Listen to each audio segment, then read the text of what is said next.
ఈరోజు కౌన్సిల్లో ప్రభుత్వానికి ఆడబిడ్డ నిధి కోసం మేము ఒక ప్రశ్న వేయడం జరిగింది.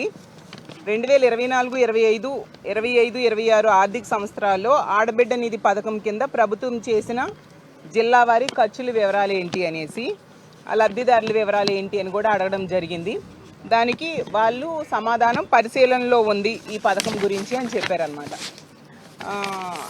మొదటి నుంచి కూడా ఈ ప్రశ్న మేము ప్రతిసారి కూడా, ఈ ప్రభుత్వం వచ్చిన ప్రతిసారి కూడా, అధికారంలోకి వచ్చిన ప్రతిసారి కూడా ఈ ప్రశ్న మేము అడుగుతూ ఉన్నాము. పరిశీలనలో ఉందనే వీళ్ళు చెప్తూ ఉన్నారు. ఇప్పుడు 3వ బడ్జెట్ కూడా ప్రవేశపెట్టడం జరిగింది. ఇంకా ఈ ఆడబిడ్డ నిధి అనేది పరిశీలనలో ఉందంట.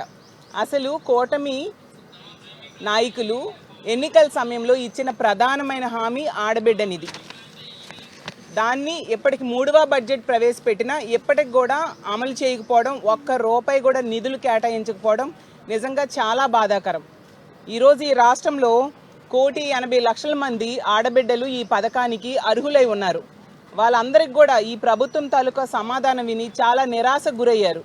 ఇది ఇప్పుడు ఇచ్చిన హామీ కాదు, గతంలో ఎప్పుడో మహానాడులో చంద్రబాబు నాయుడు గారు ఇచ్చారు. ఏంటంటే ధరలు పెరిగాయి, ఖర్చులు పెరిగాయి, ఇల్లు భారం అయిపోయింది, ఇల్లు మెయింటెనెన్స్ అనేది భారం అయిపోయింది. అందుకు నా ఆడబిడ్డల కోసం 18 సంవత్సరాలు దాటి 60 సంవత్సరాల లోపల ఉన్న ఆడబిడ్డల కోసం నెలకి 1,500 చొప్పున ఇస్తాను, అంటే ఏడాదికి 18,000 ఇస్తానని చెప్పి ఎప్పుడో మహానాడులో హామీ ఇవ్వడమే కాకుండా ఎన్నికల టైంలో తీసుకుంటే యాడ్స్, సాంగ్స్ రూపంలో ఆడబిడ్డ నిధి కోసం ఓదరగొట్టేసిన పరిస్థితి మనం చూసాం. ఈ విధంగా ఇస్తే ఏడాదికి 18,000 ఇవ్వడమే కాకుండా ఈ 1,80,000 మందికి తీసుకుంటే 32,400 కోట్లు డబ్బులు అవసరమవుతాయి. గత 2 ఏడాదులు ఇవ్వలేదు. ఇప్పుడు 3వ ఏడాది కూడా ఒక్క రూపాయి కూడా కేటాయించిన పరిస్థితి.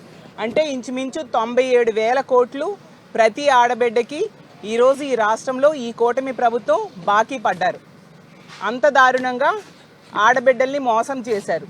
ఈ ఆడబిడ్డ నిధి కింద నెలకి 15,000 రూపాయలు ఇస్తారు అని చెప్పి నమ్మి ఆడబిడ్డలు ఓటేస్తే ఈరోజు వాళ్ళని నెట్ట నిలువుగా మోసం చేసిన పరిస్థితి మనం చూస్తూ ఉన్నాము. ఎంత దారుణం అంటే వీళ్ళు బాండ్లు పంచారు. జూన్ 4న ఎలక్షన్ రిజల్ట్ వస్తాయి, రిజల్ట్ వచ్చిన వెంటనే ఈ ఆడబిడ్డ నిధి అమలు చేస్తామని చెప్పి ఇంటింటికి వెళ్ళి బాండ్స్ పంచడమే కాకుండా రామానాయుడు గారు లాంటి వాళ్ళు నీకు 18,000, నీకు 18,000, నీకు 18,000 అని కనిపించిన ఆడబిడ్డలందరికీ చెప్పిన పరిస్థితి మనం చూసాము. ఇప్పుడు ఈ మాటలు నమ్మి మహిళలు ఓటేసి మోసపోయారు. ఇప్పుడు చెప్పిన వాళ్ళు, ఈ క్యాండిడేట్స్ అందరూ ఇప్పుడు ఎమ్మెల్యేలు, మంత్రులుగా ఉన్నారు. ఇప్పుడు వెళ్ళి ఆడబిడ్డల దగ్గరికి వెళ్ళి వాళ్ళ మొహం చూపించగలరా అని నేను అడుగుతూ ఉన్నాను. ఎప్పటికైనా 3వ బడ్జెట్ ప్రవేశపెట్టేయడం జరిగింది. ఎప్పటికైనా ప్రభుత్వం స్పష్టత ఇవ్వాల్సిన అవసరం ఉంది. ఎంతమంది లబ్ధిదారులు దీనికి ఉన్నారు, అలాగే ఎన్ని వేల కోట్లు అవసరం అవుతుంది, ఈ పథకం ఎప్పటి నుంచి అమలు చేస్తారు అనేది ప్రభుత్వం ఒక స్పష్టత ఇవ్వాల్సిన అవసరం ఉంది. దీని మీద కనీసం మంత్రివర్గ ఉపసంఘమైనా వేసి ఈ పథకం గురించి ఆలోచన చేయాలి, ఏ విధంగా అమలు చేయాలి అనేది ఆలోచన చేయాలి. అలాగే కనీసం వీళ్ళు అధికారులతో కూడా ఒక కమిటీ వేసి ఈ ఆడబిడ్డ నిధి గురించి ఆలోచన చేయలేదు.